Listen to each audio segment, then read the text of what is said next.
9. Wildlife protection.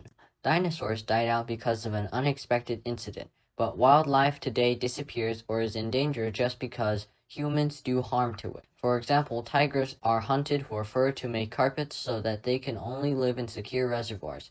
Grassland is destroyed without mercy so that dust storms come into being, affecting distant cities. Last year, scientists saw some monkeys rubbing themselves with a certain kind of insect to protect themselves from fierce mosquitoes biting. According to the result of the inspection, they found that insects containing a powerful drug, so local farmers were employed to catch the insects. The ending was the insects disappearing from the whole zone. When told that it was a real loss to humans, the farmers burst into laughter and responded, "Our real loss is our decreasing income." We should appreciate the natural balance and pay more attention to the importance of wildlife protection. Not until we succeed in letting wildlife live in peace can we smile in relief. 8. Computers. The goal of early calculating machines was to simplify difficult sums, but with the help of new technology, electronic chips replaced tubes, and a revolution of artificial intelligence has arisen. From then on, the appearance of computers totally changed our lives. They can not only download information from the web when connected by the internet or mobile phone signals, but also solve different types of logical problems.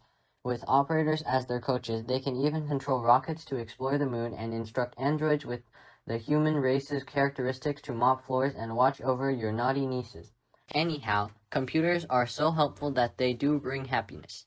However, computers are easily attacked by viruses. This reality had become a hard-to-deal-with problem. As a result, computers are dangerous in a way. So personally, I worry about their universal applications in some fields such as finance.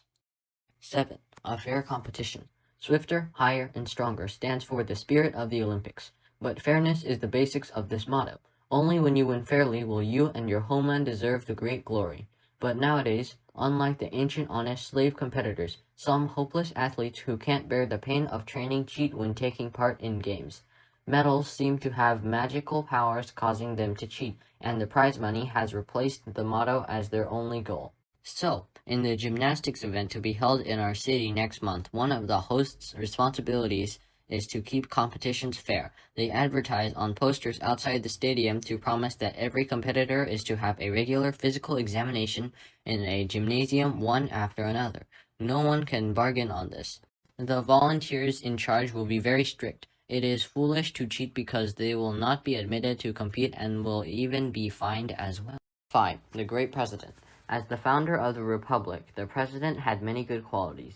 Before coming to power, he was a generous lawyer. He was willing to selfishly help everyone who turned to him. He accepted no fee to offer legal guidance and opinions to those who were out of work or uneducated.